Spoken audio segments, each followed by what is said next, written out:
permit me to confirm that, and we're being recorded, just as a reminder. Permit me to confirm that all members and persons anticipated on the agenda are present and can hear me. Members, when I call your name, please respond in the affirmative in the order in which I see you. Stephen Morey. Here. Joe Grouse. Here. Chris Glowacki. Here. Jill Veith. Here. Thank you. Maria, is that all of our finance committee that's on so far? Yeah, I think so. I'll keep looking. Okay. Let's see. I've got to find a way to make everyone bigger because this is okay. Staff, when I call your name, please respond in the affirmative. Now this is going to where it gets tricky. Libby Gibson. Present. Brian Turbot. In attendance. Maria Vasheva. Here. Thank you. Scrolling. Oops. Jeff Carlson. Here. Thank you, Jeff. Rick Sears. Here. Roberto Santamaria. Here. Thank you. Terry Norton. Here. Okay, I think that covers staff. Thank you. Good afternoon. This open meeting of the Town of Nantucket Finance Committee is being conducted remotely pursuant to Chapter 20 of the Acts of 2021. Ensuring public access does not ensure public participation unless such participation is required by law. This meeting will feature public comment. For this meeting of the Finance Committee, we are convening by video conference via the Zoom app as posted on the town's website, which identifies how the public may join. Please note that the meeting is being recorded and that all attendees are participating by video conference. Accordingly, please be aware that other folks may be able to see you and to take care not to screen share your computer. Anything you broadcast may be captured by the recording. All supporting materials that have been provided members of this body are available on the town's website unless otherwise noted. The public is encouraged to follow along using the posted agenda. We are now turning to the first item on the agenda, and before we do so, permit me to cover some ground rules for effective and clear conduct of our business and to ensure accurate meeting minutes. I will introduce each speaker on the agenda. After they conclude their remarks, I will ask the members, inviting them to provide comments, questions, or motions. Please hold until your name is called. Also, please remember to mute your computer or phone when you're not speaking, and please remember to speak clearly in a way that helps generate accurate minutes. After members are spoken, I will also afford public comment to those members of the public that have joined the meeting via Zoom. Members of the public who wish to speak must state their names and be acknowledged by and speak through the chair. Finally, each vote taken in this meeting will be conducted by roll call vote. Thank you for that. So we've had call to order. Item number 2, again, audio and video announcement. So just to remind everyone, may I have an approval of the agenda, please? Move approval. Oh. Second. Second, thank you. And by roll call, so Stephen. Aye. Joe. Aye. Chris. Aye. Jill. Aye. Joanna. Aye. Thank you. I will now open the meeting for public comment, and this is public comment not related to the Article F that we'll be discussing in a moment. So is there any member of the public that wants to speak on any topic? Because we have multiple screens today, or because I have multiple screens today, let's put it that way. Please use the raise hand button to show that you would like to make a comment. And Maria, if you would also help monitor that for me, because I may not see everybody in the moment in which they want to speak.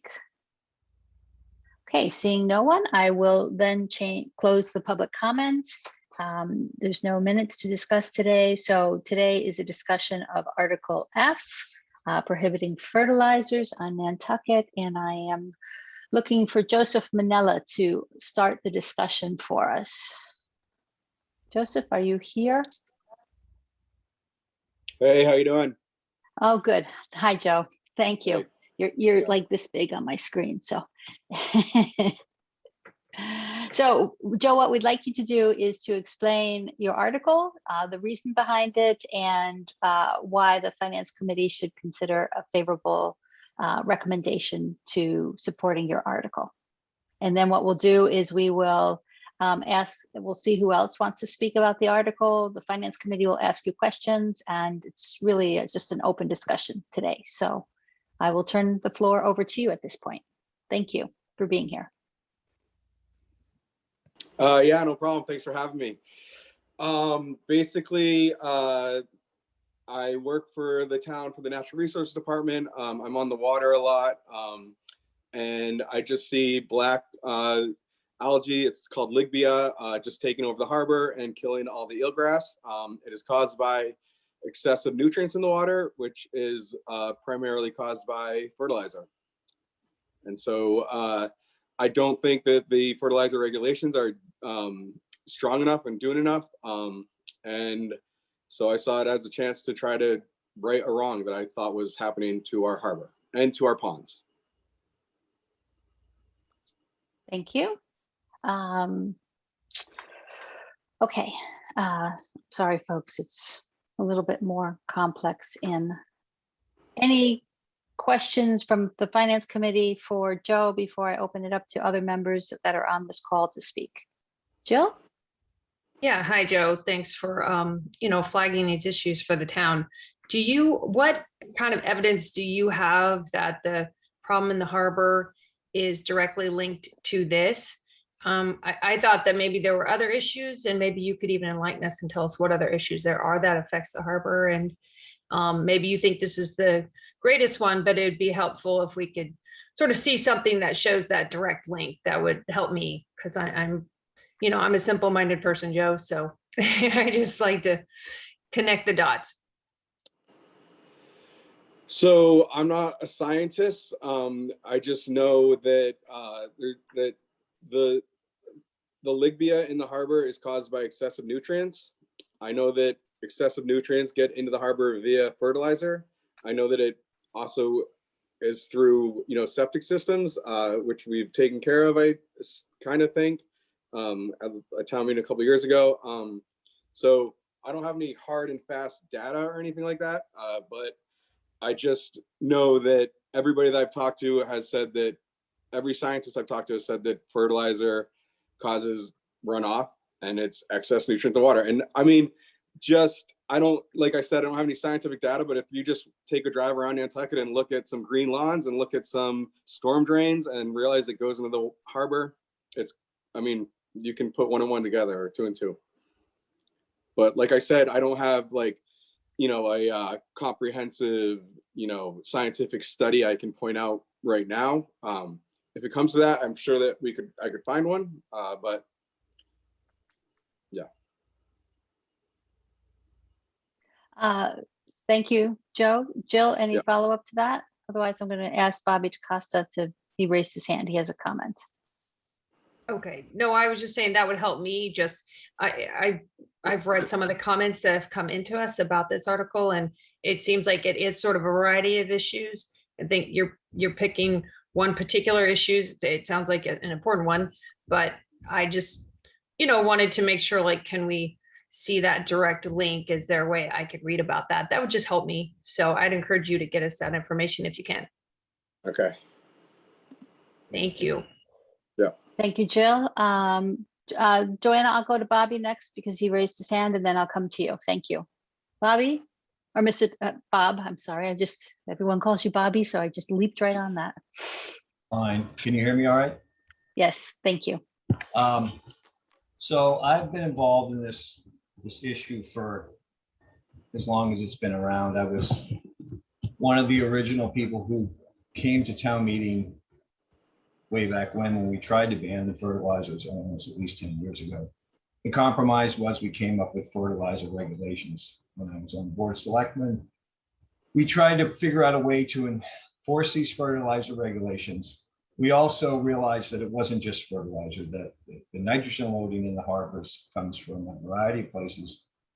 Some that we can't control, but there are some that we can control. The first being of which was sewering the harbor watershed, which we were able to do downtown, or in the town harbor at least, to the tune of, I don't know, $30 million. I can't remember the number off the top of my head, but the town took that initiative. fertilizer is the second leading cause of nitrogen loading in the harbor. There's plenty of scientific studies, and I'm sure we can give you that will show that. Nitrogen causes algae blooms, especially with the climatic shift that we are dealing with in the present day, the warmer summers, the hotter water. The nitrogen, the climatic shift and the nitrogen create this algae that covers up the eelgrass and basically smothers the harbor. I think you were all provided with a video, or at least it was provided to you, Madam Chair, and I think you were going to get it to the rest of your committee to see, that Chris Fuller took of the harbor. It's very evident in this video, and we can supply you plenty more if you'd like. I mean, not probably till summer, but we can supply it to you. That shows the south side of the harbor is where the heavy algae buildup is. The north side of the harbor in the eelgrass, where there's no lawns and no fertilizer, there's no black algae. It's evident to us, it's not only just there, it's in Warren's Landing, it's along the areas where there's development and where there is green lawns that this algae builds up. This algae to the harbor is going, in 10 years, is going to be what PFAs are to us now. And I'd hate to say 10 years from now, well, we had a chance to ban fertilizers and we didn't, and we've lost the harbor.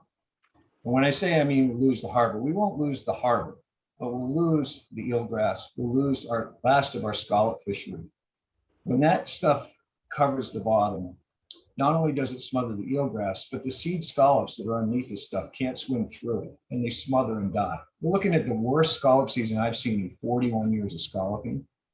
And this is also the worst I've ever seen the algae. We have these regulations in place, but they're unenforceable. You can ask Jeff Carlson, he tries, but it doesn't do any good. You know, all you have to do is look at Google Earth and look at the green lawns from right on top of the harbor watershed to know that they're being fertilizers. I firsthand saw someone fertilizing the Easy Street Park that the land bank owns after the fertilizer regulation ban was in place. Every time somebody sprays a tanker truck full of the green fertilizer grass you see, there's 75 pounds of fertilizer in that tanker truck mixed in with the seed. Think about how many tanker trucks went into the park at the road. Again, land bank property. You would think they would know that. I don't see any way to fix this problem other than an island-wide ban for fertilizers. I've never fertilized my lawn in my house since I built the house in 1990, and I have a nice green lawn. Grass will still grow, plants will still grow without fertilizer. We don't need to have it. It's not like if we don't have fertilizer, we won't have grass. I just think what's more important, a perfectly manicured lawn that the landscapers get to cut twice a week, or having a shellfish industry still left in the park. Thank you. Thank you, Bob. Joanna, and then Ian, I'll come to you next. I'm doing it in the order in which I see people. So Joanna? I have a couple of comments. One is I definitely support this ban for a bunch of different reasons. I shared with you, Denise, I don't know if you sent it to the committee, but the harmful algae bloom report from WHOI, right? This is a very interesting report to read about harmful algae blooms. I also requested that this article be put on the agenda for the Nantucket Biodiversity Initiative to discuss at next week's meeting and to make a formal recommendation. I know there are some people on this call who attended the NBI's meeting back in November, where we listened to a presentation by a scallop researcher who basically told us that Nantucket was the last wild scallop fishery in the world, okay, in the world, and 40% of scallops are compromised due in part to black algae and also to a worm because their environment has been compromised. So there is 100% scientific evidence that the harbor is being damaged by fertilizer.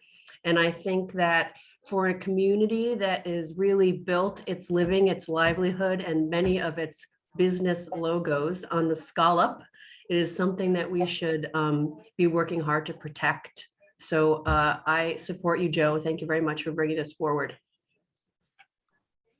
Thank you, Joanna. Ian. Thank you, Denise.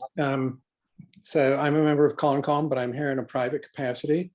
And I when Jill brought that up about evidence, I Googled fertilizer and eutrophication, and dozens of scientific papers come up immediately. So I would have thought that would be a good place to start. And with Bobby's comment about how the scallop season has declined, I just wanted to make the point that in the mid-'80s, there were 185 boats went out for scalloping. So thank you very much. And thank you, Joe, for bringing this up. Thank you, Madam Chair. Thank you, Ian. I'll go to Bruce Mandel next, and then after that, Peter Brace. And Stephen, just could you take over as chair for 2 minutes? I have to step away from my desk. You bet. Thank you. Thank you, Madam Chair. I just would like to mention, can you guys hear me? Yes. Okay, thank you. I would just like to mention that there have been reports published in the past addressing controllable sources of nitrogen on the island. And I'll particularly just briefly speak to you about concerns on the west end in Nantucket, where we have quite a bit of eelgrass, and it is recovering.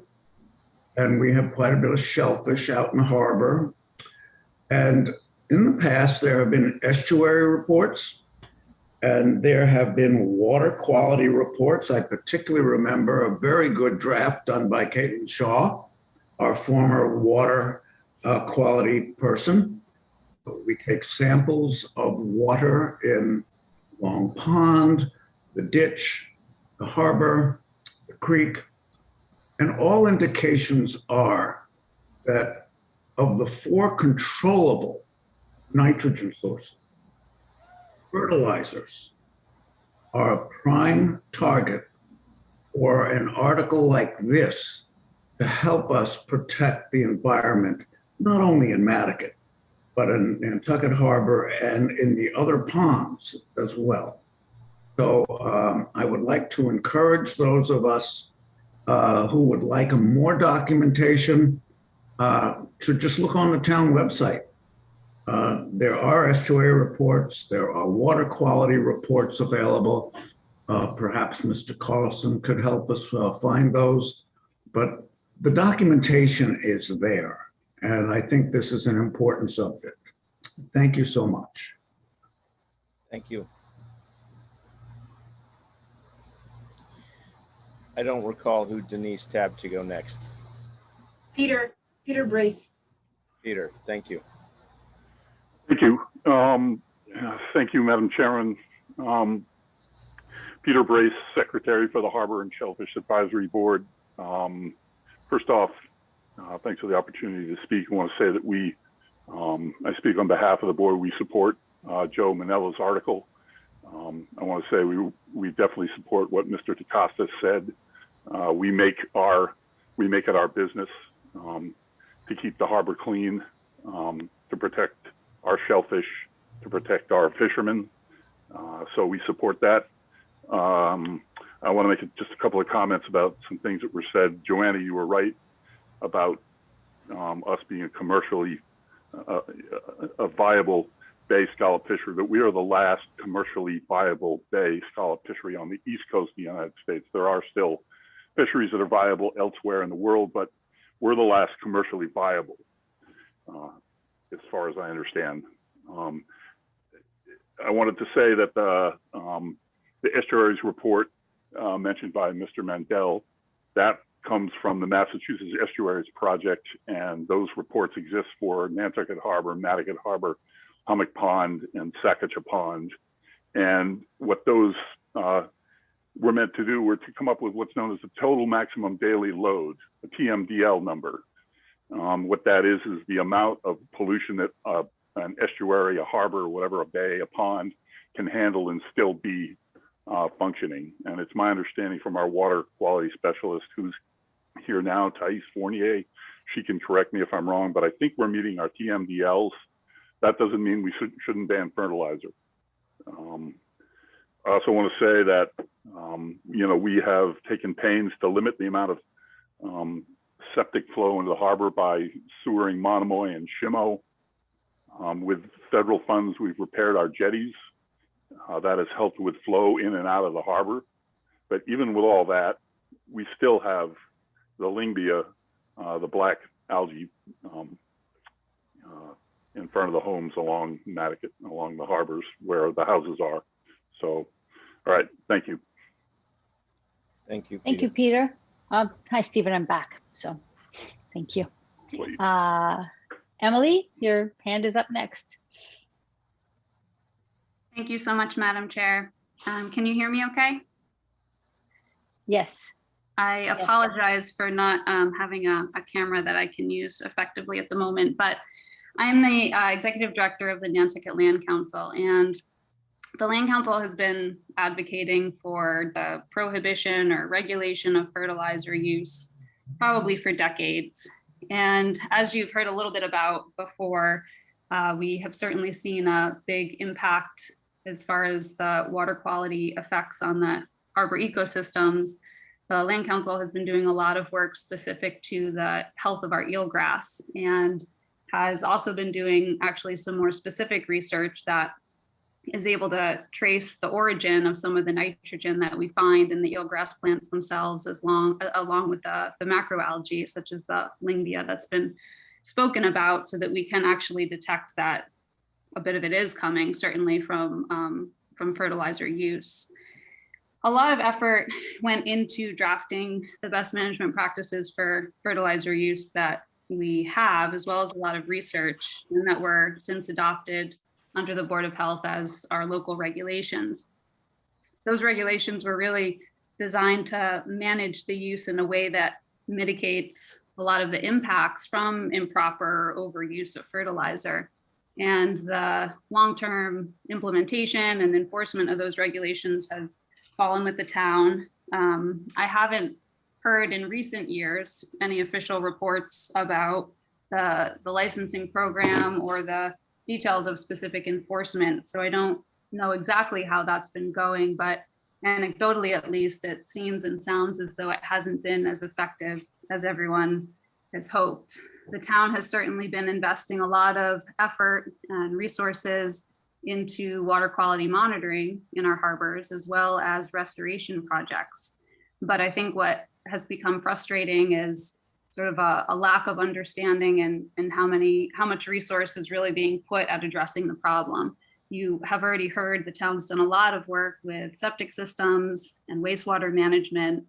I think that ultimately it's really important to hear from the town on the enforcement issues that they may be having around our existing fertilizer regulations. And I think that is something that should happen. But ultimately, if moving towards a fertilizer ban is where the island needs to go, then it's something that needs to be discussed.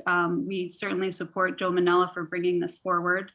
I know that there are a lot of landscapers, some of whom are on this call, who participated in the process of establishing the existing regulations. And I'm sure many of them who have been following them closely are going to feel somewhat frustrated by this. And frankly, the community is really just out of time as far as trying to find the right move to make as far as managing fertilizer goes, because even if we are meeting the TMDLs, as Peter Brace said, the ecosystem isn't responding, and it's certainly not going to respond as fast as we'd like to see it. So we really need to do something more, and we need to do that now. So I appreciate the Finance Committee taking the time to have this discussion today. Thank you. Thank you, Emily. Chris? Yeah, I just wanted to ask a comment about that last. Did you say at the, or did I hear correctly at the beginning that you can trace the source of the nutrients actually in the algae? Sure. Yeah, we've started to do some monitoring of the eelgrass plants themselves and some of the macroalgae, and using some stable isotope analysis, which does help you to get a better picture of whether the source of the nitrogen is from something like wastewater or an agricultural product like fertilizer. And we have some baseline information on that, and we're hoping in the future to be able to help to document how that changes over time. One of the things that we've seen in Nantucket Harbor we didn't see quite as much of a signal from fertilizer in the eelgrass plants themselves, but when we actually sampled some of the macroalgae that's smothering the eelgrass plants, they do contain quite a bit more of that fertilizer signal. It's not an exact science, so there's definitely some interpretation that needs to be done there, but we're starting to collect some of that data. So is that data that can be shared with us? Yeah, certainly. We have one final report that I could provide, but then the additional follow-up, some of the data is still being processed. But I think, again, from back with the Massachusetts estuaries reports that you've heard about previously, we do know that there's certainly a large source of nitrogen that can be controlled, say through atmospheric deposition, but those portions that can be controlled through wastewater and fertilizer are absolutely the ones that we do need to be focusing on as a community. Thank you, Emily. Joe, and then Ian, I'll come back to you after Joe.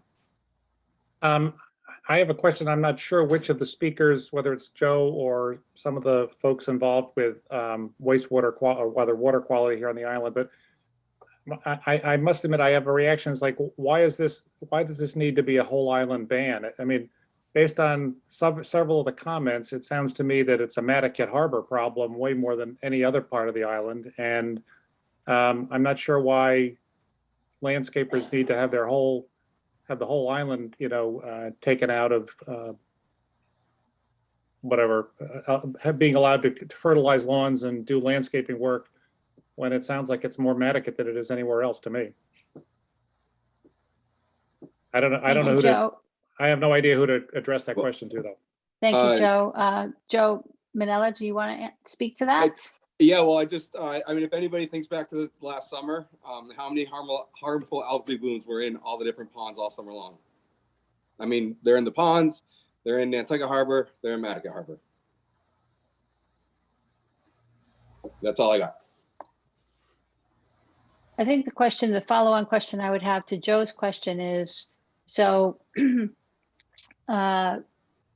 you have to be adjacent? Do you have to be pond? Do you have to be water? And maybe this is for Tace. Do you have to be water body adjacent in order to have the runoff go directly into those bodies of water? Tace, could you answer that, please? Yes. Hi, can you hear me okay? Mm-hmm. Thank you.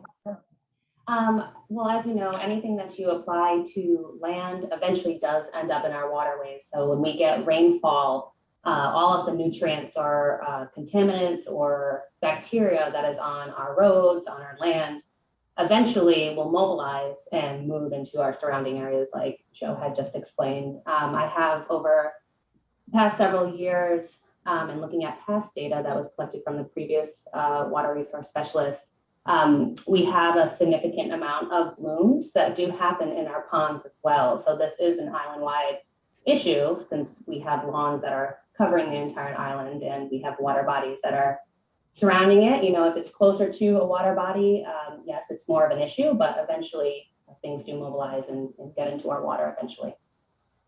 Okay, thank you. Okay, so Ian, you're next. Let me tell folks who's raised their hands your order, so you realize I've seen your raised hand. First Ian, then Mr. DaCosta, then Mr. Randall, Brian, and Michael. That's your order. That's how you show up on my screen. So, in your order in which you've raised your hand. So Ian, over to you. Thank you, Madam Chair. Just briefly, in answer to Chris Glowacki's sort of question, where is the evidence? May I draw the committee's attention to the 2015 Nantucket eelgrass mapping project, which was prepared for the Natural Resources Department. And it's 14 pages and it's really pretty succinct. And it really lays the groundwork, I would say, for what's behind this discussion. And anecdotally, when Kevin Kuster and I were out this summer clamming, it was quite clear that the further one got away from the south side of the harbor, as you got closer to Coatue, the healthier the eelgrass was. Thank you very much. May I just ask a follow-up question, Madam Chair, on that? Of course, Chris, go ahead. Wouldn't that also be any of the other causes that we've talked about would also be concentrated on the south side and not on go-to? Wouldn't that also be sewage and storm runoff and all the other stuff? If that's directed to me, I would be guessing when I would say yes. So, thanks. Okay, thank you. Bobby? Hi, thank you, Madam Chair. I'm going to try to answer Joe's question and Chris's question. So Chris, yes, there's going to be more contaminants on the south side of the harbor because that's where the population is. But we've sewered Monomoy, Shimo to get rid of that issue from the ground up. We've also repaired, Libby could probably answer this question better than me. But to the best of my knowledge, almost all of the storm drain issues going into the harbor. So that was phase one, so it was phase two. Unfortunately, fertilizers is going to be phase three. I'm not saying that all, and to you, Joe, why would we ban it entirely on the island? Because it's the only way to enforce it. You know, we put the fertilizer regulations in place, hoping that people would do the right thing. And I don't want to sit here and say that it's not being done, because there's a lot of landscapers out there that worked really hard on these fertilizer regulations that did abide by it. And I'm sure some were on this call, but the ones that aren't buying these regulations are not on this call, and they're continuing to not abide by it. And you can talk to Jeff Carlson about this, but it's very difficult to enforce. They actually have to see someone, my bet, and I may be wrong here, but my understanding is they have to see someone going on the property with the fertilizer during the time of year when they're not allowed to fertilize. They're not allowed to go on the private property and check to see what they're spreading. So there's just no way to enforce this except for people doing the right thing. And there are unfortunately a lot of people that are not doing the right thing. The only way to solve this problem is an island-wide ban. So if you're caught with fertilizers, you get a hefty fine. And then we could say to each homeowner who lives on the island, especially in the harbor watersheds, we can send them a letter and say, we're not going to allow you to fertilize your lawn anymore, and this is wrong. I don't know any other way to do this. I wish we could have done it with the regulations, but I just don't see it working. And by the time, if we don't do something right away, it's going to be too late. We're going to lose the last commercial scallop fishery on the East Coast. And I hate to see that happen under my watch. Thank you. Thank you, Bobby. Jeff Carlson, would you please walk the Finance Committee through how enforcement works? Sure, I can certainly try my best, and thanks for the time. Also, default, this is a Board of Health regulation, so if my colleague Roberto Santamaria has anything to add, he can feel free to hop in as well. Currently in place, the way the program works is there's a licensure program for anyone who's commercially applying. So the regulations and standards that are in place really pertain to commercial application only. If you're a residential applicator, there's nothing that requires you to follow the rules. You can simply go and pick up a bag of fertilizer from somewhere and put it down how you see fit, and there's no way to enforce or deal with that. So we're really just focused on that. We have a class that's changed focus over the years for training. There's currently a more field-based training class related to things like how to calibrate your spreader, how to take soil samples, how to select products effectively. And the latest set of videos and trainings that we've done have been done with the local landscape community, and those guys have been a great help, and some of the folks on the Fertilizer Advisory Committee to put that together. And we've had a lot of buy-in to that, a lot of people through the program. We have a couple hundred current license holders that are in place. But that all being said, I don't think anyone would disagree, even on that committee, that enforcement's always been the difficult aspect of, the fertilizer program. For some of the reasons that Mr. DaCosta just said, access to private property, access to products, availability. I always think in any of those programs, there's room to improve in a number of ways, whether it's improved reporting and monitoring that could come in.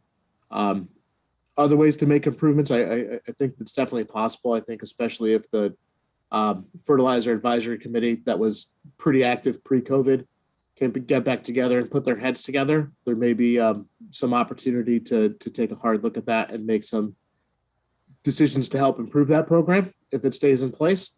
But that's the kind of the current state of it. I will also say there, and Mr. DaCosta hit the nail on the head on again. There are a lot of folks that do follow the rules and do a really nice job and take part of it. But there are definitely some that are a bit of a struggle to deal with and catch, and with the difficulties in enforcement. It's hard. So I definitely appreciate, the conversation. I think it's a really worthwhile conversation to have. I appreciate you guys taking the time to look into it, but I kind of look forward to hear what everyone else has to say, and I'm happy to answer further questions that we have as we go along, or provide any more information that anyone's looking for. Thanks, Jeff. Roberto, did you want to add on to what Jeff just spoke about? I realize it's, that you have the responsibility for enforcement at the end of the day. Is that correct? Yes. So a couple things on that. One, it's a Fourth Amendment issue. We're not allowed, no one should be subject to search, seizure, or anything like that without due process. So when somebody is going onto a property, we have to physically witness that. We can't just walk onto a property and check. We can't even do soil samples ourselves because we're taking from a person's property. And that's a Fourth Amendment issue. So we don't want to cross and run afoul of the Constitution. So one of the things that we've been doing is in 2019, we actually did propose amendments to the Board of Health regulation. And then I'm not sure if you guys remember that in 2020, we had, a nice big bomb explode of COVID, and we haven't been able to get back to that regulation since. We were working on getting some amendments done to the regulation, but unfortunately, the same issue applies. The larger landscape crews are doing very good job. The people on the Fertilizer Advisory Committee specifically, and some of them are here today, they're doing an excellent job at paying attention to the regulations as is, and they're willing to do more to comply. The issue that we're running into is exactly what Jeff said. It only regulates the commercial crew. And so it turns into this, where is the line? How far is too far? How little is too little? And that's why people have to step in and fill in those gaps. Thank you, Roberto. Jill, so for the benefit of everyone on the call, Bruce, I see you're next, Brian, Michael, but when a finance committee member raises their hand, I'll go to them so they can ask their question, and then I will definitely get to you. I won't leave you just with your hand up, I promise. So, Jill?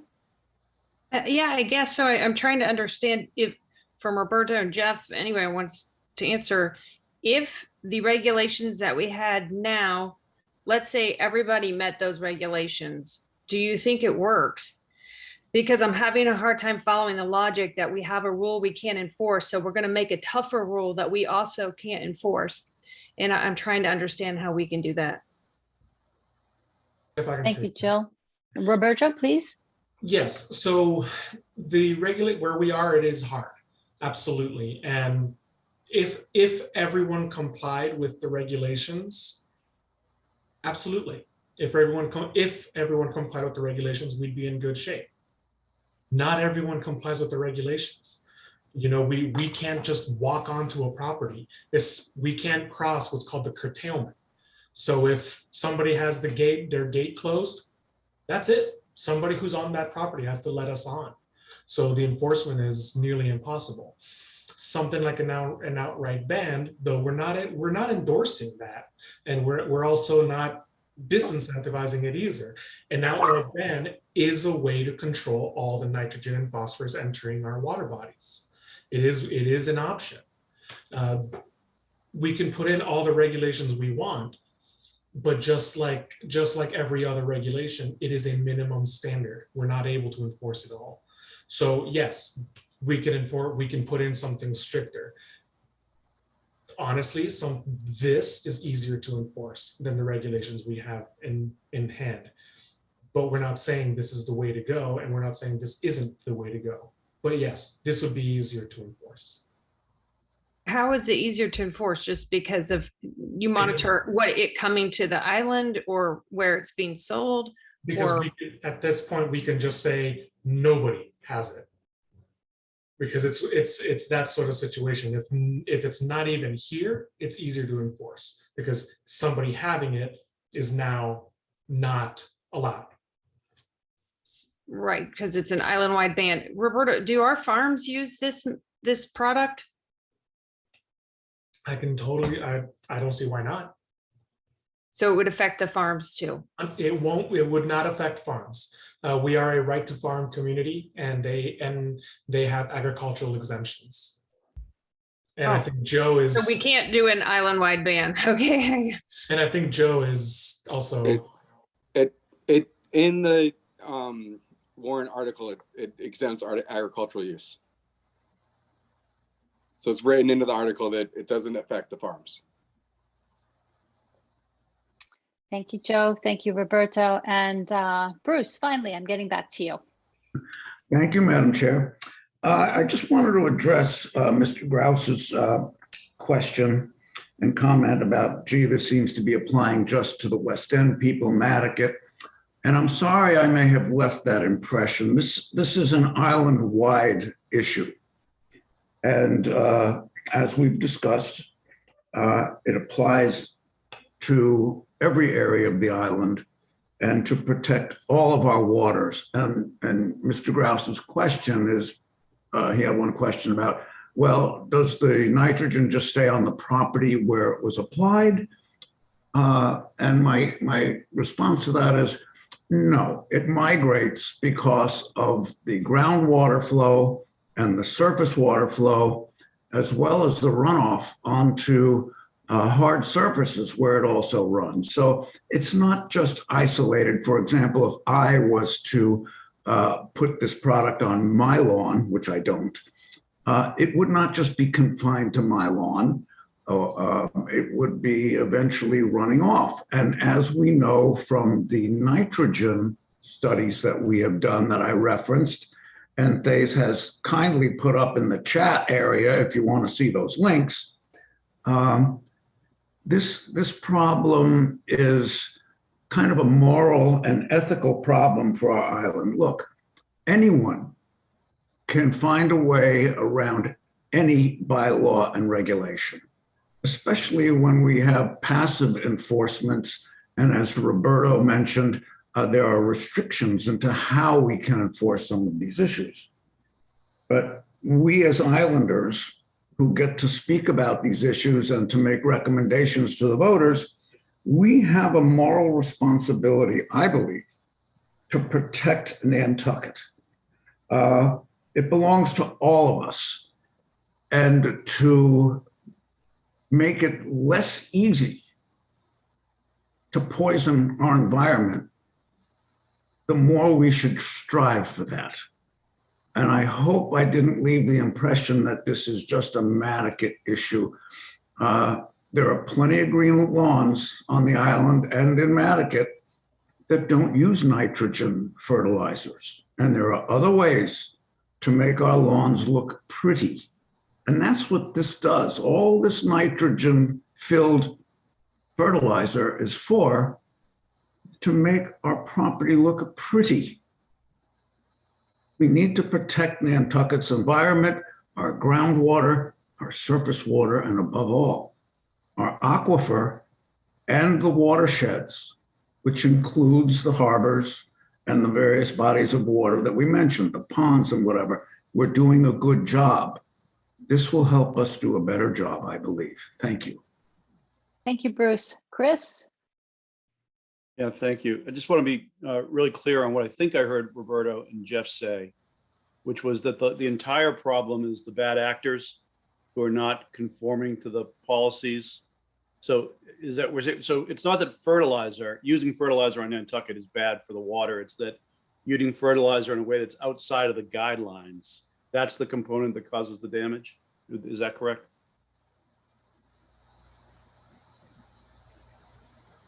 If I could jump in, I'm sorry, Roberto.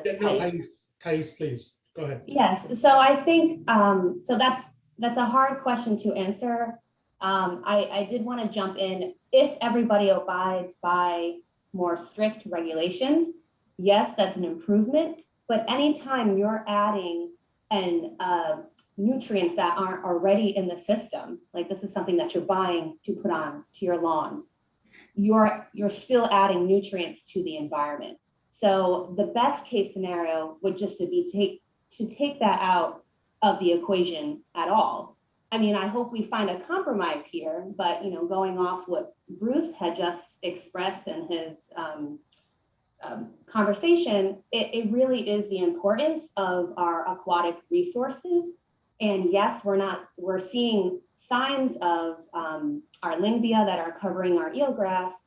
And on average, we are meeting our total maximum daily load for nitrogen, but for not all of our areas. So there are some areas in the harbor where we're exceeding that level.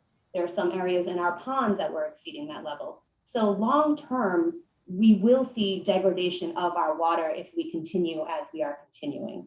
So ideally, it would be great not even to use a fertilizer because they are added nutrients that weren't already in the environment, because then you're applying it to the ground. So I just wanted to make that point, just so we're clear on that aspect. So I hope that answers some of the questions. Yeah, and thank you for that. Another question through the chair is, we received some literature this week and letters that had some assertions that fertilized plants actually have a positive benefit to water quality.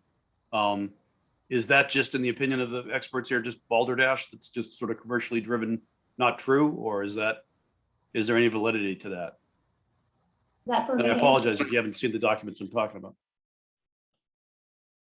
May I answer that question? Please, Tace. Sure. So again, with science, there is always science for something that's for and for something that's against. I mean, even with climate change, we have some scientists out there today that are still, denying aspects of climate change.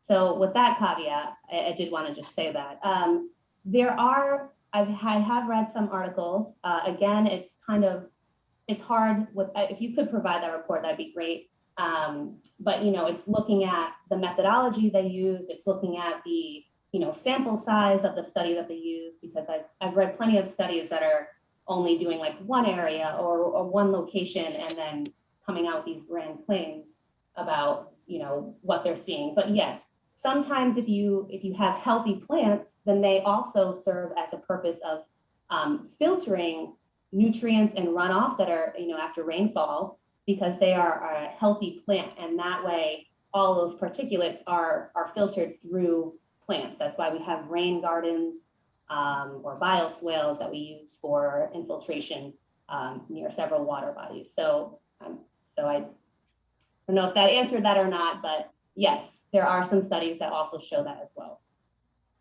Thank you.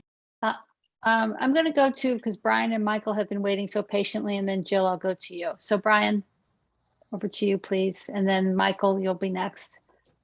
Thank you very much. I guess I just have a general question about some of the most recent years, the numbers that they're seeing, and how that might relate to the sewage dump that we had in the harbor. I think it was like 8 million gallons of raw sewage directly dumped into the harbor a couple years ago, and how there isn't a direct correlation with that versus 3 pounds per thousand applied to lawns around the island.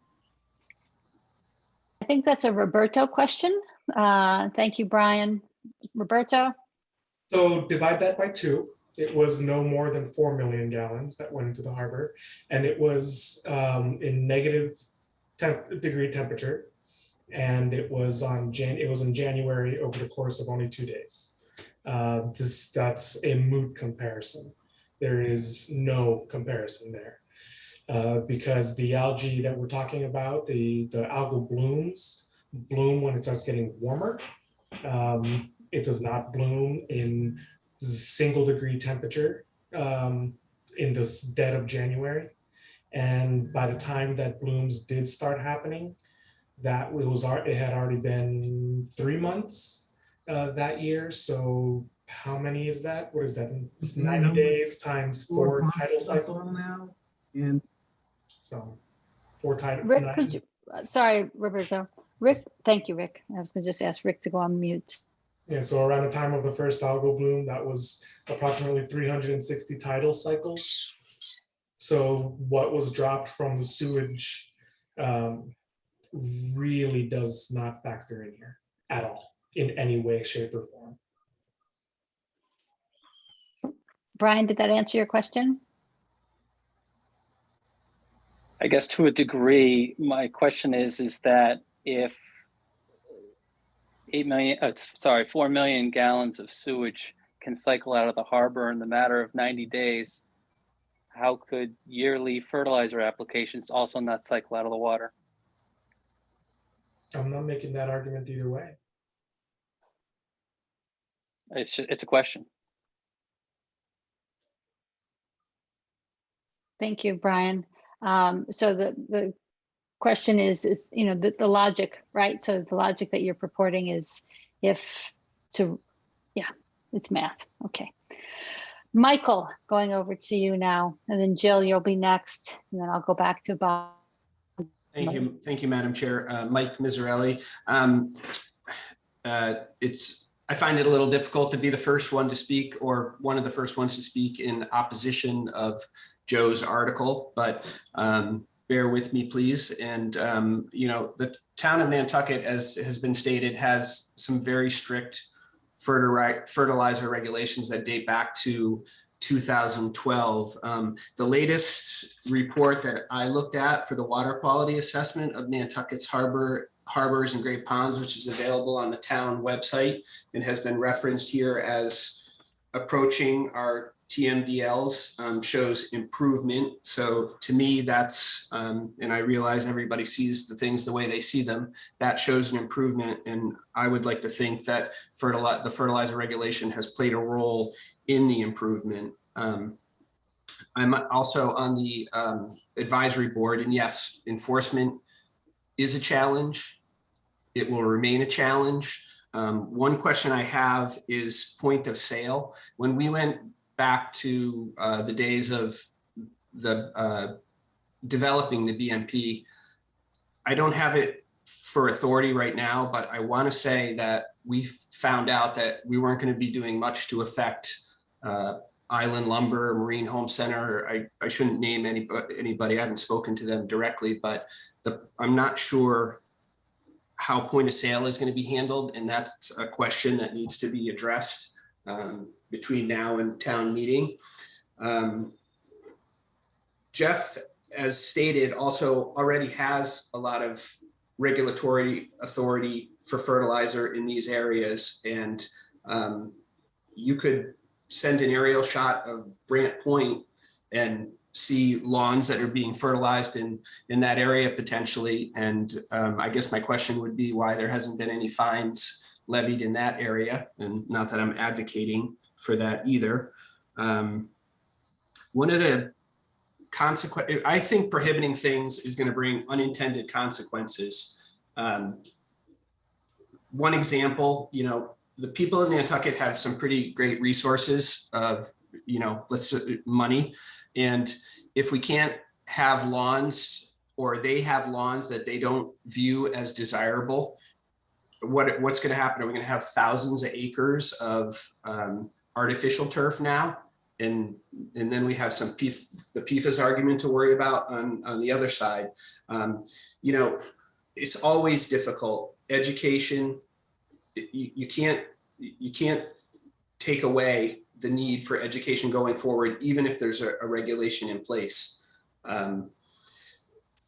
Products are getting, the BMP was always meant to be a living document. Products are going to improve. When I was in college 30 years ago, we talked about phosphorus. That was our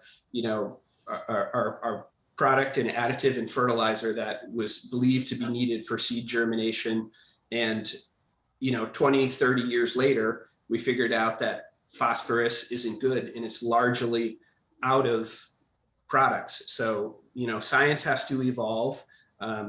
Glyphosate, for example, has been not popular in recent years. It was made very popular by Monsanto when it was a marketing to call it Roundup, and everybody used it because it was cheaper than paying somebody to pull the weeds. but there has been organic products that are very promising that are developed that are ready for the commercial industry to take on. So I just ask everybody to look at what the unintended consequences will be, point of sale, and the fact that even if you do have a regulation in place, you're still going to have needs for education and science to develop to preserve water quality. Thank you. Thank you, Michael. I'd ask you to stay on the call because I have some questions for you later, and because you have a landscape business, is that correct? Okay, I have some questions later, but I'll go to Jill. I've asked you to wait, so Jill, you had a question earlier. Yeah, I just want to make sure I understand the article. Is this actually going to ban selling it on the island as well? Because if agricultural communities, or if somebody wants to go back and reclassify their property, as Michael was implying, to be a farm, which people could potentially do, then they can buy this product. So I just wanted to understand about that as well. Joe, is the article sponsor, have you thought through the issue that Michael spoke about in terms of point of sale? I just want to help the water on this island and the quality of the water and the shellfish. And so from my understanding is that, you know, the marine home centers and the island lumbers isn't really where Mike can obviously speak to this better. I don't know the landscaping company, but I'm pretty sure it's like Cape Cod Express and is it David, like it's big shipping companies that bring in the fertilizer that gets the bulk of the fertilizer. So I mean, that would kind of be where it would go. I mean, I see a problem. I'm just trying to get the island aware of it and let the people decide whether they think there's a problem there and they want to vote against fertilizer or they don't. I don't have all the answers to all these questions. Okay. I just thanks, know there's Joe. a problem. Thank you. Actually, Jeff, I'm going to go to you next because you have more knowledge than most people. Peter, and then I'm going to go Bob, Emily, Peter. I appreciate that. I just wanted to comment really quickly on the farming and agriculture. There's pretty strict requirements on how you classify your property as agriculture, and it's based partially upon land area, depending upon the crops that you're trying to do or the livestock you're trying to raise, a percentage of income per acre or money generated per acre. And all that's generated through the Department of Revenue. So there are some standards that go through with that for the farms that are out here. So typically we usually say to qualify as an agricultural use, you need to be at least 5 acres in size. So that would exclude a great deal of properties on Nantucket. But again, that's kind of the case by case, but that's one of the initial kickoffs for agricultural use. Thank you, Jeff. Bob?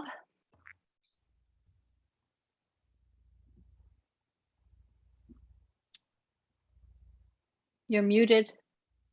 You're muted. How about now? Got me? Okay. First, as far as the 4 million gallons of sewer that went into the harbor, anyone who knows the harbor, and maybe I can try to give a quick tutorial on this so it makes a little sense to everyone who's not aware of how the water flows in Nantucket Harbor. But if you ever stand at Brand Point on a day when there's no wind and you look at the boats in the anchorage, you notice that half the boats are facing to the west and the other half are facing to the east. And that's because the water goes in and comes out of the harbor down the jetties, and it goes over towards around Brand Point, along Children's Beach, along the boat base into the creeks. And then it basically hits at about Monomoy and goes straight back out to Chin. The water in the upper harbor comes all the way from Wawinit down. And I think there's a study somewhere, I remember seeing it, I don't remember exactly when it was done, but I think it has something to do with the studies that Peter was talking about, where it said it takes 51 days for the water to cycle from Wawinit out of the harbor.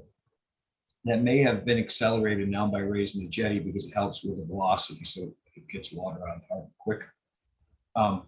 So when that sewerage went out, it was in the dead of winter when the temperatures are very low, fortunately. And that side of the harbor flushes very quickly in and out of the harbor. so that it took it all right out the channel and into the sound where it was dissipated in a much larger area. The bulk of these lawns that are fertilized are in the upper harbor. And that takes a long time for that nitrogen to get out. And that's where you get the algae blooms from. Michael, I commend you 100%. And I understand your frustration with this because you put a lot of hours into making these regulations. And I wish that they had worked, I really do. But unfortunately, I just don't see it happening. And I don't want to get too far into this debate because I think we're going to have it on town meeting floor anyway. So, and I appreciate you, Madam Chair, for taking this much time on this. But I just want to leave you with one comment. Michael, if we ban fertilizers, you're not going to go out of business. You're still going to be able to cut lawns, trim bushes, clean flower beds, and go on. If we don't do something about the nitrogen loading in the harbor, I'm not going to be able to scald not too far in the distant future. So that's where the way I look at it. This is we're at a point where we can't just talk about this anymore. We have to do something about it. Thank you, Madam Chair. Thank you, Bob. Emily, I think you were up next, and then Peter. Thank you, Madam Chair. Yeah, I just wanted to contribute a couple of additional comments.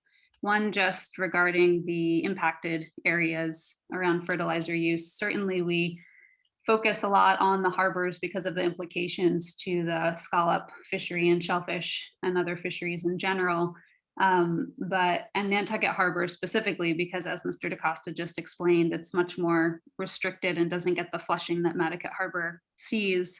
But also just to echo what may have been said earlier, that our freshwater ponds are certainly also suffering from an overload of excess nutrients. And while they're more sensitive to phosphorus than nitrogen, the harmful algal blooms that we've been seeing in some of them are very concerning, and fertilizer is certainly a component in the health of those resources as well.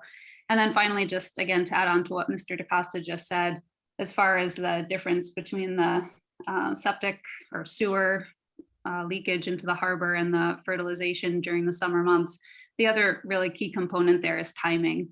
The time of year when the algae is actually active and growing in the summertime is when the fertilizer nutrients are accessible and available to it, allowing it to grow and bloom and cause more of an impact to the eelgrass when it is also trying to grow and flourish. So it's really a time of year issue and a temperature issue as well. And then finally, would just close by echoing what Mr. DaCosta said, that we just don't have any more time.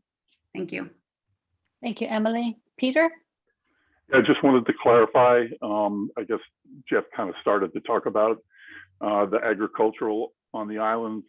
All farms out here, all commercial farms out here are regulated by the USDA in terms of fertilizer use. So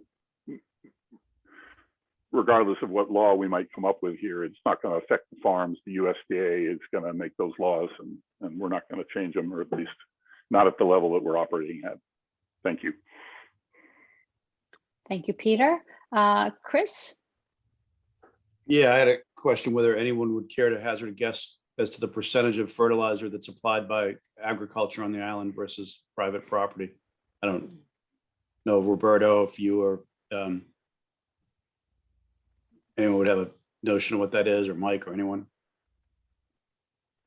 That would be really hard to quantify at all, because we would need to be able to find out how much fertilizer is coming to the island through other commercial needs, not just wholesale purchasing or purchasing at point of sale here. That'll be really difficult, but I'll see. I don't have the answer for you. Maybe somebody else here does, but I'd be willing to look into it for you.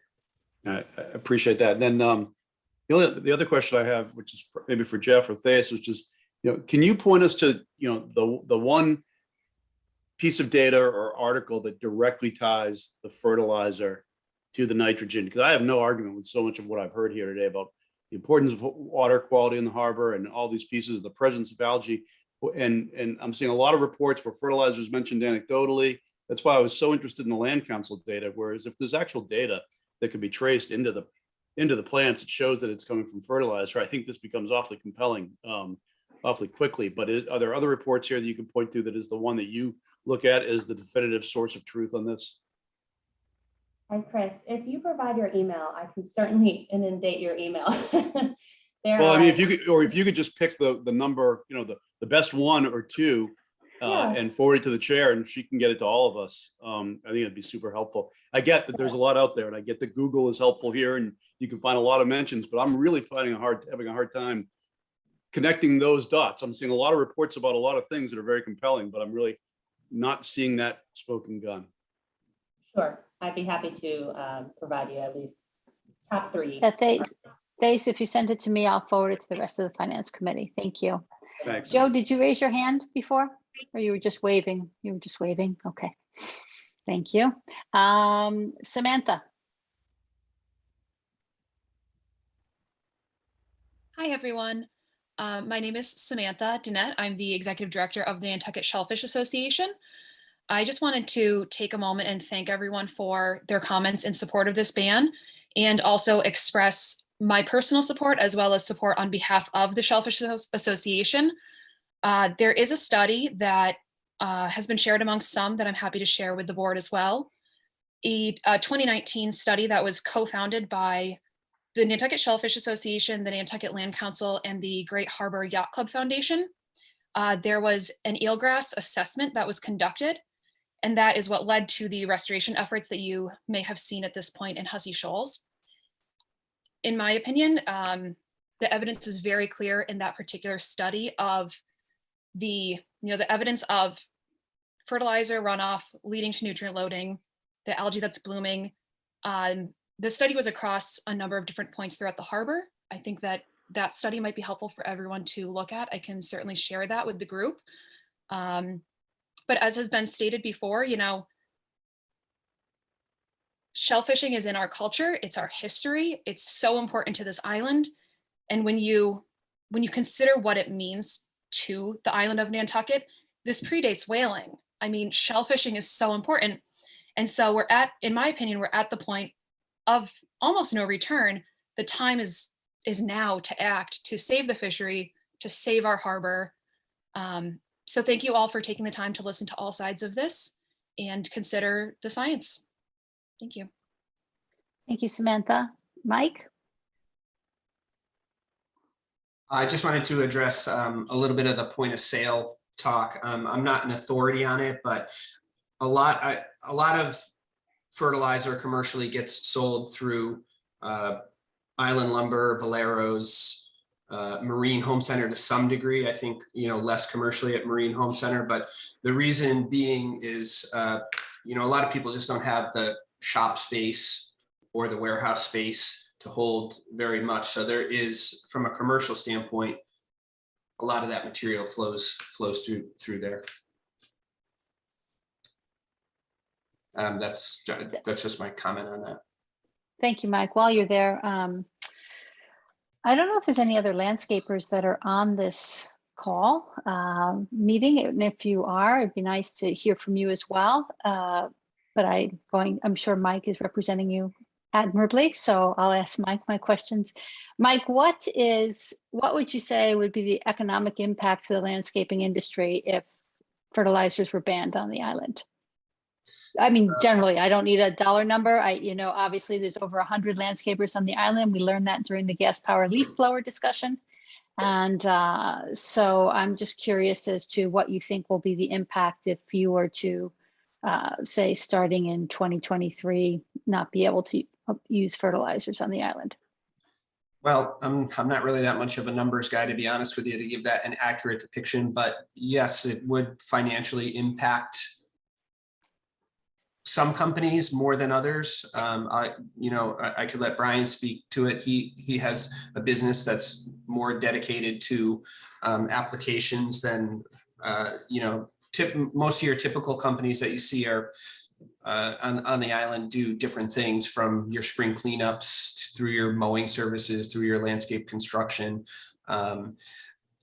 All those facets of landscaping do, use soil additives, whether it's compost, fertilizer. So there's a lot more to it than just lawn fertilizer, if you will. There's micronutrients. The golf courses, I don't see anybody here from the golf courses today, but golf courses will look very different than they do now. I certainly won't be voting for this article. It's up to town meeting and not me. So we'll just have to, further explore it a little bit there. But I'm sorry, I got a little off topic on your question. No, it's okay. I was just trying to understand some of the impact because we've had other topics before this committee that, there's an economic impact to the decision and the law of an unintended consequences, as you spoke to earlier. So I was or no, that was Brian. Somebody spoke to it. So I'm losing track of who's speaking to which part, but there we go. Okay, Thais, and then Jim, I'll come to you next. So Thais. Sure. Michael just brought, Michael brought this up a little while ago about just something to bring to light, which has been on everybody's mind in addition to the pandemic, but the topic of per and polyfluoroalkyl substances, or PFAS. Unfortunately, with fertilizers, this would be helpful. Also helpful information for us to know exactly what is being applied to our land on Nantucket, because unfortunately there is not a lot of regulations surrounding biosolids, and PFAS has been found in biosolids, and there's also no regulations when people label a product as natural or organic or eco. They can use biosolids in that product, and there's no rule that you have to slap a label on your product that says you use biosolids. And so in light of the PFAS topic that has been on this island and that has been, infiltrating our groundwater, that's also another point, in addition to, harming our harbor waters and our pond waters.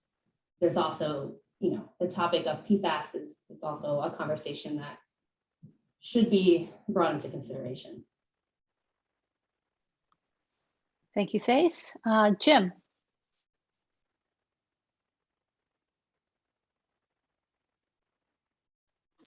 Yes, can you hear me? Yes, we can. And please state your name and Affiliation? Obviously. Yes, please, Yes. Jim. My name is James Skillen, and I work for the Lawn and Horticultural Products Work Group, which represents the manufacturers of specialty fertilizers. I kind of finally realized this was more of a round table discussion than a public hearing. And I can answer a number of questions that were asked. Number one, all sellers of fertilizer pay a tonnage tax to the state, and that tracks a mechanism that you can use to track the amount of fertilizer sold by each company in the state of Massachusetts. And you could surely look at companies like Scott's Miracle-Gro or Central Garden and Pit that sell specialty fertilizers. So that would be an easy way to determine how much fertilizer is used in Massachusetts. Some states require that data by counties. I'm not sure whether Massachusetts does or not, but you're not a very big state. There are some counties that are bigger than Massachusetts. So but that information is available. Number two, the US EPA has established that a grassed swale is the most cost-efficient mechanism to protect surface water. And so we have sponsored the two trade associations that I worked for in the last 17 years have actually done research to answer this question. I was actually in Minnesota and testified against the phosphate restrictions bill that passed in 2004. I said then that the amount of phosphate in specialty fertilizers would not be a statistically significant source. And I can assure you, since 2005, when that law went into effect to date, over 15 years, there has been no change in water quality, surface water quality in the state of Minnesota. None after the ban of phosphate and specialty fertilizers. As you know, in Massachusetts, the EPA testified when you were considering passing legislation to ban or restrict phosphate, he testified that the state of Massachusetts would see a reduction of $180 million in treatment costs per year, $180 million per year. And of course, we testified against that legislation back in 2012 and said, once again, there would be no statistically significant reduction in water quality. And I've looked, I don't see any additional monies being, and the $1.4 trillion that was promised by the EPA didn't materialize in the state of Massachusetts. So we have spent hundreds of thousands of dollars on research directly answering this question. Properly fertilized, healthy turf has less runoff. That means less stormwater runoff, and it actually captures nutrients. It's better for the environment than unfertilized turf. We've done the research. We've done it in Minnesota. We've done it in Wisconsin. We've done it in New York. And the state of Massachusetts used the same professor, Dr. Marty Petrovic. He's the one that we used. So I would be happy to provide all of this research, all of the literature that we have. And I'm telling you, this ban on fertilizer, you're also going after home gardeners. People who have flowers in their yards, people have shrubs. It's not just focused on lawns. It says fertilizer, non-farm use of fertilizer. So, I'll be happy to set up and listen, to more, but I have sent you footnotes, and I can send you tons and tons of research. And with that, I will sit back down. Thank you. I'm muted. Thanks, Jim, and thanks for sending the research. I did forward it to the members of the Finance Committee, so I did send your report, and as you saw from my questions I sent you today, which when you get a chance, get back to me. Oh, you did? I haven't checked my email since about 3:30 this afternoon. So okay. I appreciate your questions. You actually read it, so thank you. I did read it. Yes, I'm learning a lot about fertilizer. So thank you, Jim. Bob?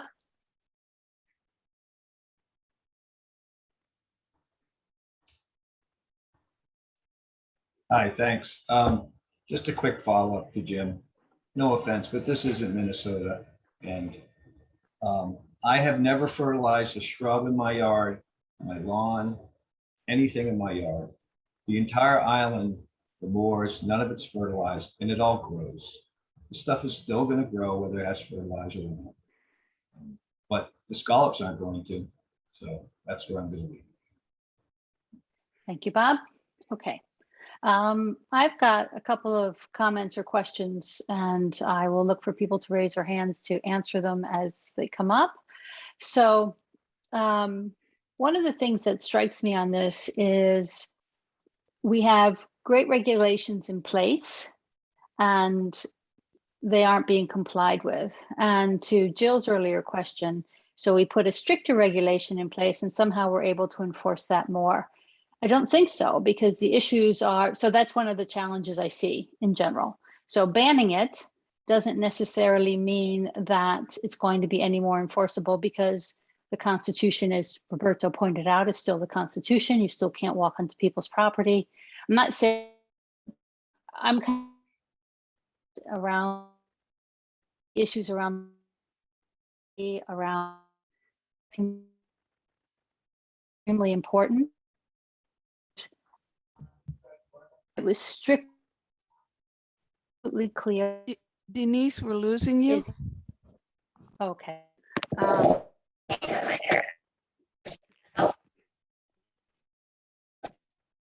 headset might be dying. Hold on a second. Sorry.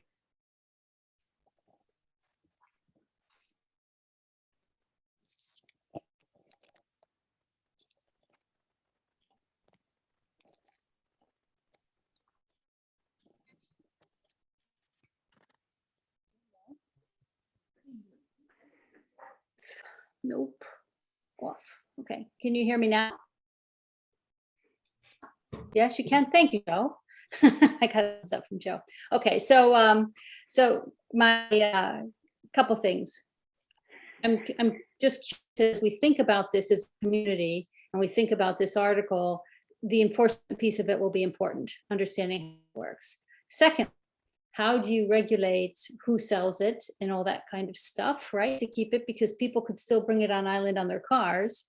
And so they can't get it, maybe they can't buy it at Marine Home Center anymore, but then when they go off island, they just bring back a carload. So you're not going to eliminate it completely by banning it. You'll probably get a lot less, I agree, absolutely, but you won't be able to eliminate it entirely. And then lastly, for me, it's always a conundrum of, how many bad actors are punishing all the people doing the right thing? So let's think of it this way. So it's not impossible. Enforcing drunk driving is very difficult because you really don't enforce it till you stop someone who's drunk driving, but you don't ban all cars to prevent drunk driving, right? You don't ban all drivers. So while that analogy might not be very good, it's when I think about the enforcement piece and all the work that's gone into getting regulations that would work, and if everybody did the right thing. So I'm not saying this isn't I'm not saying I'm not in favor of it or in favor of it. These are the questions that arise for me as I think about something that is a total ban. Total bans always bring to mind for me, what are the unintended consequences of a total ban? So that's what's occurred to me during this discussion tonight. And at this point, Jill, go ahead. I just wanted to echo what you said, Denise. I mean, the only thing I would edit with what you said, which was really well put together, is it's not a total ban. There are large parcels of land that are going to continue to use this fertilizer. So, or a fertilizer that I think doesn't comply with what the Shellfish Association and the proponents of the article want. So that also makes me concerned because, again, then local companies should be able to continue to sell it. And I think that creates a lot of questions around that. So I just wanted to say I concurred with, your line of thinking. Thank you. At least my line of questions. Joanna? Thank you, Denise. Yes, I know that we've been down this road before about banning things and enforcement. And I think that, what this article is trying to do is to limit the cumulative effect of fertilizer in the water. And I think we're on this edge of really damaging the scallop population. And I think that's very important for Nantucket to take into consideration.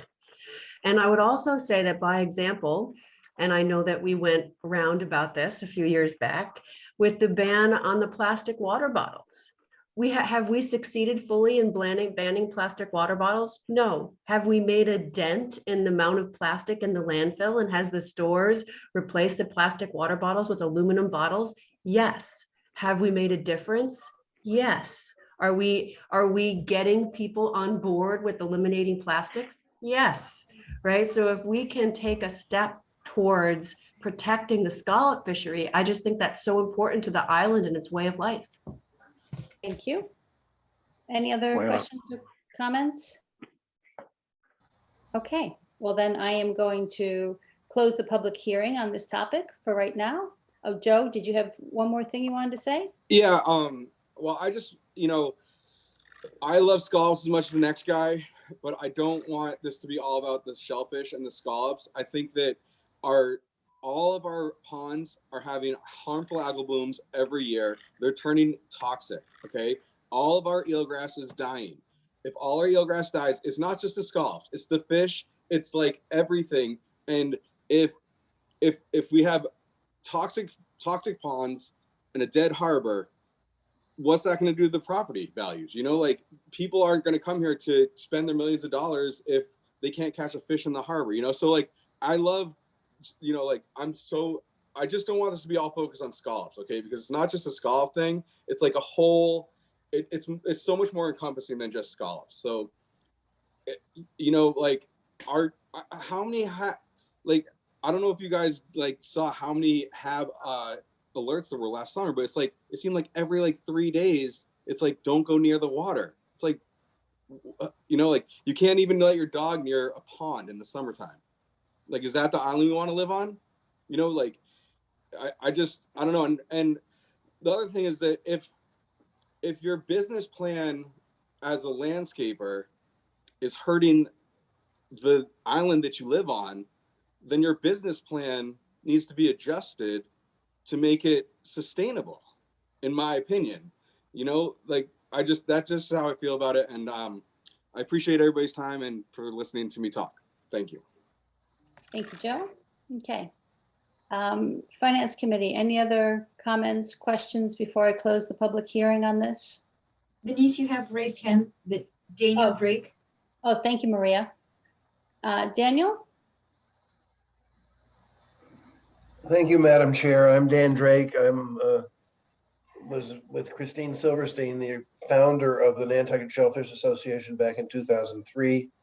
This was an issue that we talked about then, but I just want to bring to your attention, partly in response to Mr. Skillen's comments, that based on the airport's recent experience with PFAS and PFAS in the groundwater and PFAS affecting wells, we know that the direction that the groundwater flows carries a tremendous amount of, if you will, effluent, whether it be PFAS or nitrogen or anything else that may be on the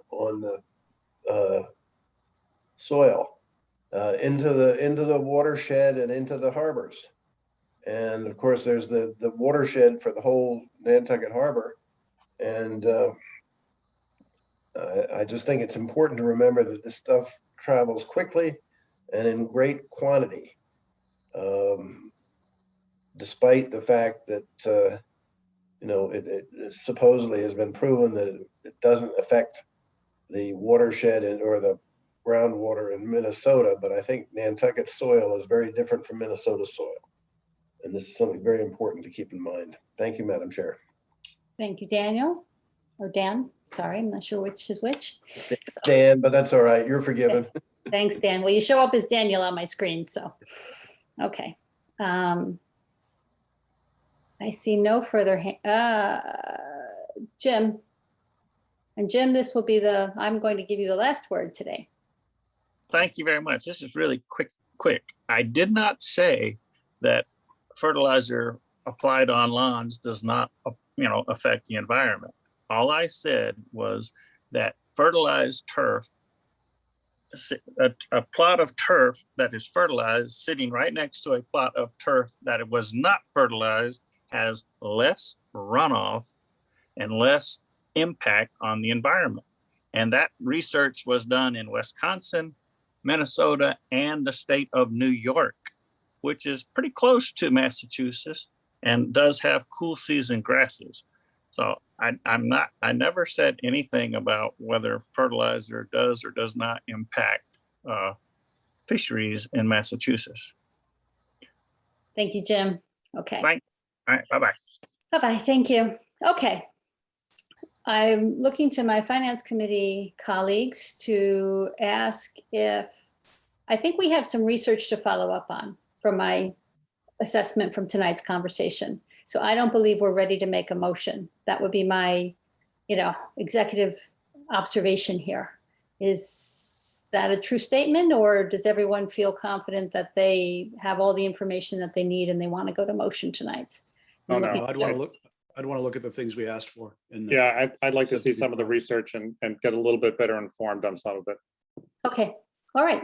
In which case I am closing that agenda item and saying thank you very much to everyone who participated for all your input. It was very, very helpful.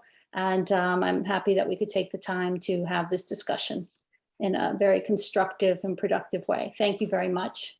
Okay, I'm on to the next agenda item, which is a discussion of other citizen warrant articles. If there's anyone here that wants to discuss one of those. I see no hands raised. So, oh, Mike, you just had your hand up. That was just a thumbs up to say thank you? Okay, thanks, Mike. Okay, the next topic is committee reports. We have any reports from any of our committees since Monday, basically, when we discussed the last time committee reports. I don't see any report outs from committees. Okay, I great. don't think, Denise, I think Capcom, it's going to be closer to the beginning of February. I don't know if Stephen had conveyed that, but I think that's what he was looking at. Okay, so we won't have it prior to our budget discussion, No. unfortunately. Okay. All right, thanks, Jill. The date of next meeting will be actually next Thursday, January 20th. I have canceled the meeting for January 18th.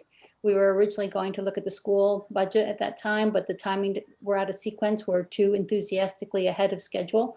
So we will postpone that into the 20th of January.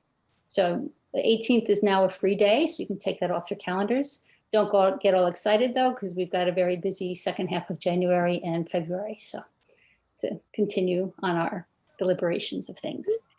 And then one item of other business. It's been asked, Jill has asked if we would consider as a committee, and let me read you the wording so I get it right, thanks to our help that we got from John Giorgio, which is, I am asking the other members of Finance Committee if they're willing to reconsider our recommendation for Article L, which was the equality on the beach that we did on Monday. And if yes, it has to be put on the agenda for a future meeting. We cannot discuss it until it's on the agenda. I just need a thumbs up or thumbs down as to whether you're willing to reconsider it as a committee. I'd second that motion for discussion. It's not a motion, Chris. It's just I need a thumbs up and thumbs down. Have it down. So that's it's not really a great, oh, where are you, George? I know you're on here still, on my second. Where did George go? George was there. I don't think he was here today, was he? He was. He was on the second page. So, okay. As we're close to 50% on that, if it was a more resounding in one direction or another, I will put it on the agenda for January 20th. So, Maria, if you put reconsideration of our recommendation for Article L, we will invite Dorothy Stover to come back. And it's, and at that point, we make a motion as to whether we want to reopen it. So, but it has to be an agenda item. And we do it that way. Okay. All right. With that, is there any other business from anyone on FinCom? I see no other business. May I have a motion to adjourn? Motion to adjourn. May I have a second? Second. Thank you. Stephen? Aye. Chris? Aye. Jill? Aye. Joanna? Aye. Denise, aye. The meeting is adjourned. Thank you, everyone who participated. Thanks as always, Maria, Brian, Libby, and Terry for all your help. And we will see everyone on the 20th when Bruce will come and discuss Articles D and E with us. Great. Okay. Thank you. Thank Bye, you. everyone. Thank you, Roberto. Thanks, everybody.